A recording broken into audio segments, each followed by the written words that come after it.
Hi, it's Mark from SDM, and today we're over in a very wet and rainy Corby. This project is a new warehouse extension for an existing business, giving them the extra space to expand their business and make space for their staff, offices and additional warehouse space. We started this job at the beginning of the week and we had the last of our steel delivered yesterday. Once we got all the steel in place, our cladding team are then on site to fit the roof sheets and side cladding to match the original building.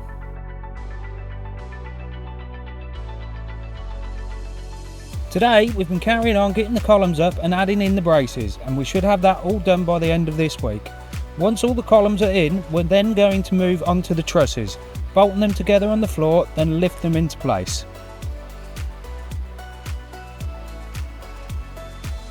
On site today we've got myself getting the steel in place, Sam is in the 50 and Dave up in the cherry picker with me getting the steel also in place, as well as Lee on the ground slinging the steel.